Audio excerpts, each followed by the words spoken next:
সূরা তাহরিমে আল্লাহ পাক বলতেছেন, ও গোলাম, তোমরা তো দুনিয়ার এই পুঞ্জীভূত অবস্থায় ছেলের জন্য, মেয়ের জন্য, বাবার জন্য, মার জন্য শুধু হাই হাই খাই খাই নামাজ রক্ত চলে যায়, হালাল হারামকে পার্থক্য করো না।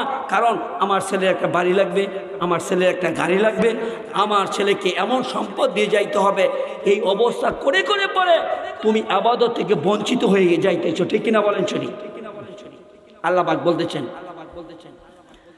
ইন্নামা আমওয়ালুকুম ওয়া আওলাদুকুম ফিতনাহ ওয়াল্লাহু ইনদাহু আজরুন আযীম।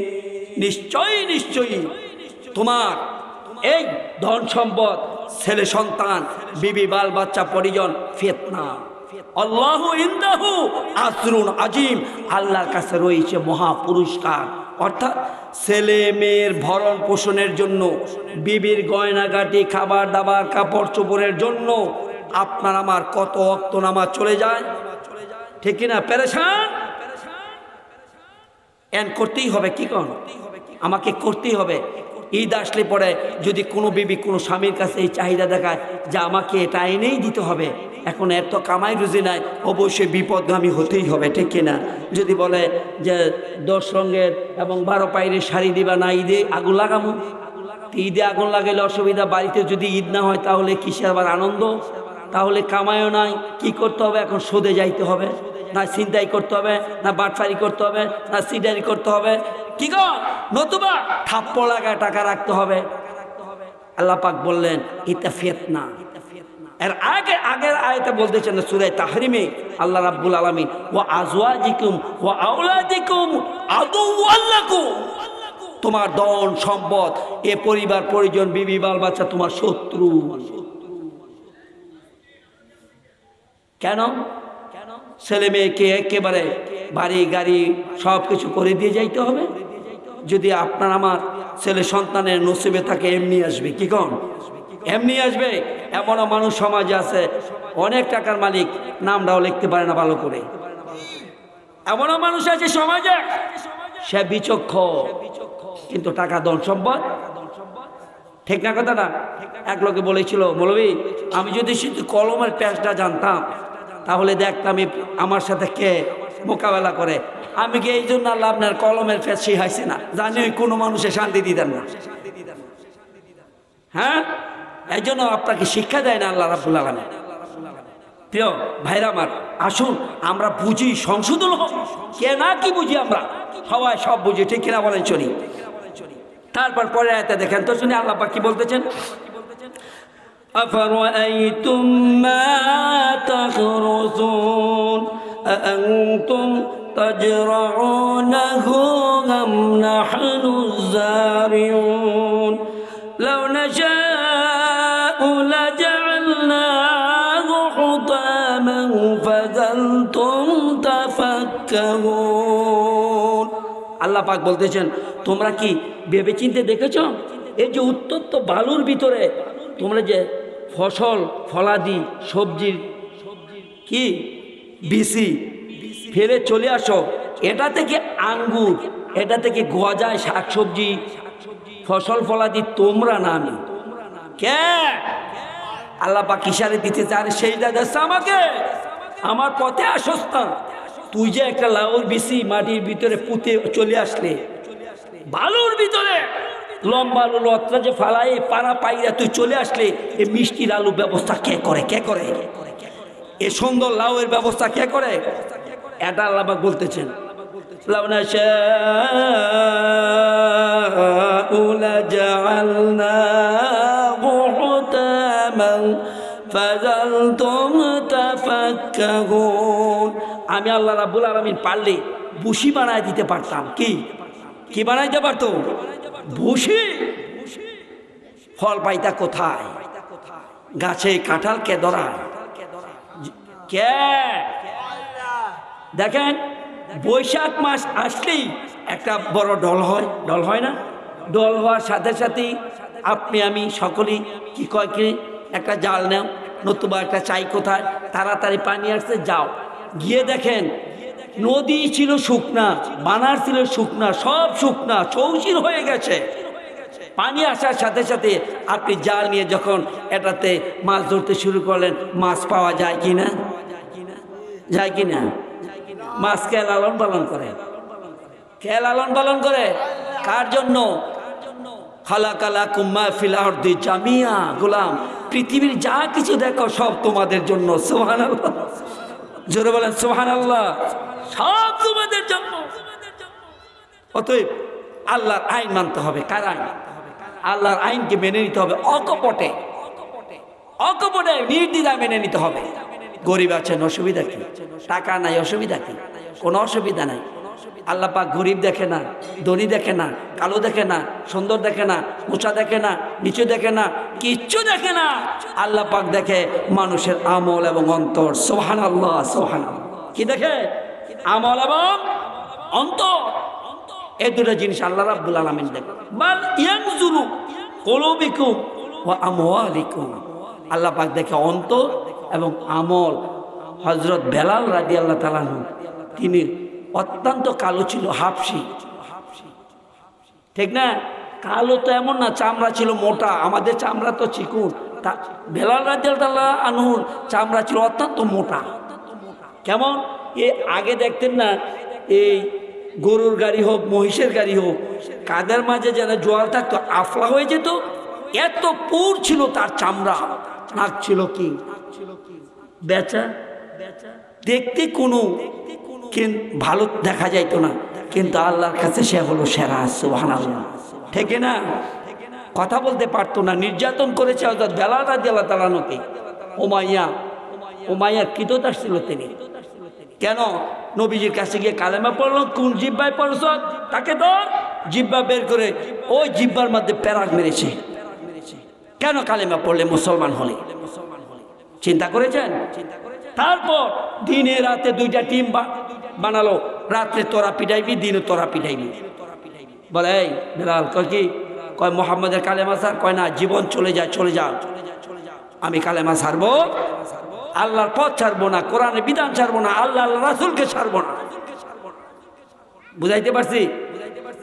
ফিরে বন্ধুগণ আমার, পাহাড়ের উপর থেকে লাথি মেরে ফেলে দিয়েছে। তারপর দেখতেছে মরণ পথের প্রতীক হয়ে গেল। ওই উমায়ের বাড়ির সামনে ওনাকে শোয়ায় রাখলো অনেক মানুষ।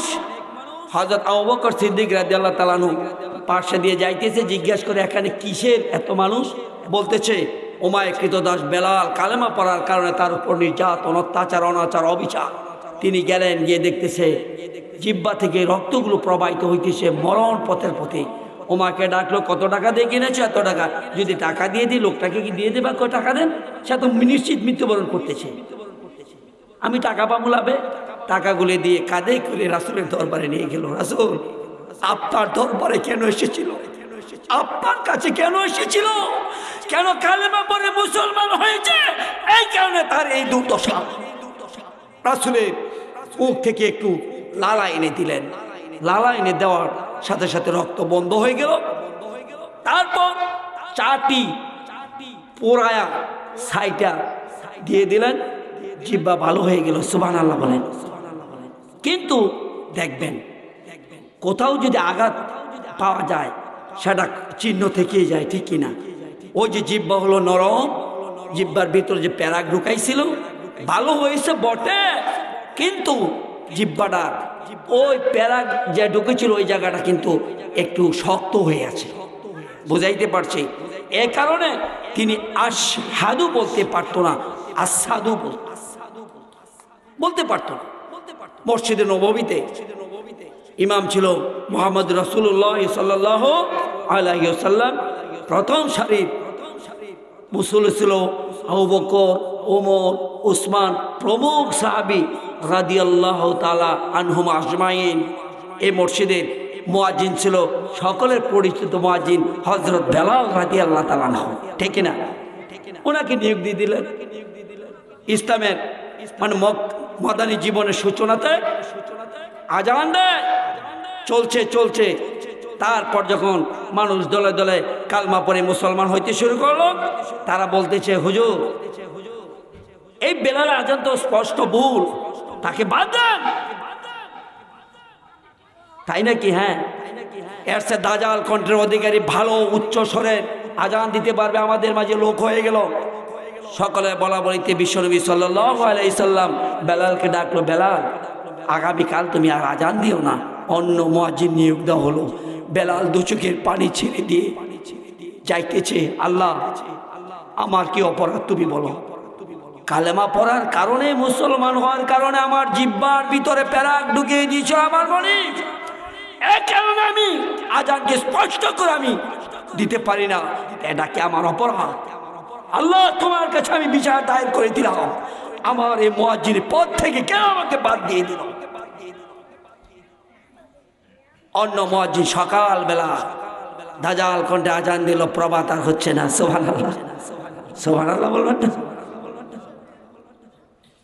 হযরত জিবরাইল পয়গম্বর বিশ্বনবীর দরবারে উপস্থিত হয়ে গেলেন, ডাক দিয়ে বললেন, রাসূল গো, যতক্ষণ না পর্যন্ত বেলাল আজান না দিবে ততক্ষণ পর্যন্ত প্রভাত হবে না। এই কারণে আমি বলতেছি বন্ধুরা, আল্লাহ যার মান সম্মান আকাশ চুম্বি করে কেউ নিচে নিতে পারে না। কেউ যদি আল্লাহ পাক যদি নিচে নেয় কেউ উপরে নিতে পারে না। সব কিছুর মালিক হলেন আমার আল্লাহ। আল্লাহ রাব্বুল আলামিন আমাদের সকলকে সমস্ত সব কিছুর ব্যবস্থাপনা করতেছেন। ওই আল্লাহর কাছে দন্না দিতে হবে। দৈনিক 5 ওয়াক্ত নামাজ, রমজানের রোজা, আল্লাহ রাব্বুল আলামিনের ওই আইনে আপনার আমার জীবন বিধান চলতে হবে প্রত্যেকটা মানুষকে। তাহলে কাল কিয়ামতের দিন আল্লাহ রাব্বুল আলামিন আপনার আমার হিসাবকে সহজ করে নেবেন। সুবহানাল্লাহ। তাহলে কেবল পরকালে নাজাতের আশা করা যায়, ঠিক কিনা বলেন? তাহলে আমাদের উচিত কি? 5 ওয়াক্ত নামাজ, রমজানের রোজা, সদা সর্বদা সত্য কথা বলা, কারো ক্ষতি, জোরে বলেন, কারো ক্ষতি না করা, কারো গীবত না বলা। কারণ রেকর্ডার তো আছে, যা কিছু বলবেন, যা কিছু বলবেন আপনার মুখ দিয়ে যা কিছু বের হয়ে যাবে সব কিছু রেকর্ড হয়ে যাবে। এর জন্য কথা বলতে হবে মেপে মেপে। অনেক কথা শুধু বলতেই থাকে, কেন এত কথা? বেশি কথা বলা যাবে না, বেশি কথা বলার কোনো প্রয়োজন নেই। পরিমাণের বেশি কোনো কথা বলা যাবে না। এই জন্য প্রত্যেকটা মানুষের উচিত যে আমি যেন রাসূলের উম্মত হতে পারি। উম্মত কিভাবে হবেন? রাসূলের যেই আদর্শ নীতি ছিল সে আদর্শ এবং নীতির ভিতরে জীবনকে চালাইতে হবে প্রত্যেকটা মানুষকে। আজকে ঘরে ঘরে দেখেন, শুধু আমরা এক কথাই বলি, যখন মানুষটা মৃত্যুবরণ করবে 3টে প্রশ্নের উত্তর, এটা আমরা সকলেই জানি না? মা রাব্বুকা ওমা দিনুকা ওমান নবিয়ুকা, তোমার রবকে, তোমার দিন কি? দিন মানে জীবন ব্যবস্থা। তোমার এই জীবনটা যে আল্লাহ পাক দিল, কোন ব্যবস্থায় তুমি চালাইছো, বাম পথে না ডান পথে? কিছু মানুষ আছে কিন্তু দোস্ত গর্ব করে বলে আমরা বামপন্থী। নাউজুবিল্লাহ বলেন, নাউজুবিল্লাহ বলবেন না? আমরা কি বামপন্থী? তারা বলে বামপন্থী। বামপন্থীর ব্যাপারে আপনারা কোরআনুল কারিমে খুঁজে দেখবেন বামপন্থীর ব্যাপারে কি কথাগুলি বলল। الذين كفروا وكذبوا بآياتنا هم أصحاب المشأمة। আল্লাহ পাক বলতেছেন নিশ্চয়ই তারা কাফির। যারা কাফির তারা এবং কোরআনকে মিথ্যা প্রতিপন্ন করে তারাই হলো বামপন্থী। তারাই কি? যারা কোরআনকে মিথ্যা প্রতিপন্ন করে কোরআনের মাহফিলে বাধা দেয়, তারাই কি বামপন্থী। কার কথা? জোরে বলেন। আল্লাহর কথা, কোরআনের কথা বলবেন, বাধা কিসে? বলতেই থাকবেন, বলতেই থাকবেন, দেয় দেখ, সমস্যা নেই। তারা হলো বামপন্থী। আর ডানপন্থীরা কি করবে? ডান পথেই থাকবে, অটল অবিচল, সীসা গলিত প্রাচীরের মতো যতই ভয় ভীতি হুমকি দমকি আসুক না কেন, অটল অবিচল থাকতেই হবে প্রত্যেকটা মানুষকে। সুবহানাল্লাহ বলেন। হযরত খাব্বাব বিন আরাত রাদিয়াল্লাহু তাআলা আনহু বিশ্বনবীর দরবারে দৌড়ায় গেলেন, রাসূল আল্লাহর কাছে একটু দোয়া করেন। কি দোয়া করবো? যে কাফির মুশরিক অত্যাচার অনাচারে আমরা সহ্য করতে পারছি না। রাসূল পাক সাল্লাল্লাহু আলাইহি সাল্লাম কাবা ঘরের সামনে তিনি শোয়া ছিলেন। দেখেন আরবের মুরুদ্দুলাল, যিনি হাত অঙ্গুলি উত্তোলন করলে চাঁদ দুখণ্ড হয়ে যায়, পা জমিন থেকে উঠাইলে মেরাজ হয়ে যায়। সুবহানাল্লাহ বলেন। তিনি মাটিতে শুয়ে আছেন, হাতটা কেমন ভাবে দিয়ে। নবীজি বসলেন, কি বলতেছে? কি হলো বলো তো শুনি। রাসূল আর কাফির মুশরিকদের অত্যাচার অনাচার সহ্য করতে পারি না। বলতেছে শোনো, আগে কার আমলে নবী এবং রাসূলের উপরে যে অত্যাচার অনাচার এসেছিল এমন তো হয় না। তাদের কি হয়েছিল জানো? তাদের কি ধরে আনতো, ধরে এনে গর্ত খনন করত, গর্ত খনন করে গর্তের ভিতরে কাটতো, ঘেরে করা টানা হতো, করা টেনে মাথা থেকে এমন ভাবে 2 টুকরা করা হতো। ও কাবা মাইয়া সুদ্দুহু যালিকা আন দীনিহি, তবু তারা আল্লাহর এই দিন বিধানের পথ থেকে বিন্দু পরিমাণ পিছপা হয় না। খাবা আর শোনো, তাদেরকে ধরতো, ধরে এনে গাছের সাথে বাঁধত, বেঁধে লোহার চিরুনি আনতো, লোহার চিরুনি এনে হাড় থেকে মাংসগুলোকে আলাদা করা হতো। খাব্বাব মাইয়া সুদ্দুহু যালিকা আন দীনিহি, তবু তারা আল্লাহর এই দিন বিধান, দিন থেকে, আল্লাহর আইন থেকে, আল্লাহর ল থেকে পিছপা হতো না। সুবহানাল্লাহ বলেন। প্রিয় বন্ধুগণ আমার, ইসলামের পথে যদি থাকেন অটল অবিচল, দেখবেন বিপদ আসবে আসবে আসবে, ঠিক কিনা বলেন শুনি। এটা পরীক্ষা, পরীক্ষা ছাড়া তো জান্নাত পাবেন না। ও আপনি বিশাল জান্নাতের মালিক হবেন পরীক্ষা ছাড়া। তা সাহাবী আজমাইন যে পরীক্ষা দিল, নবী রাসূল পরীক্ষা দিল, আইম্মায়ে মুসাইন পরীক্ষা দিল, বলো বলো হক্কানি আলেমেরা পরীক্ষা দিতেছে জেলখানার ভিতরে, আপনার বুঝি পরীক্ষা হবে না? সরাসরি আপনি জান্নাতে চলে যাবেন নাকি?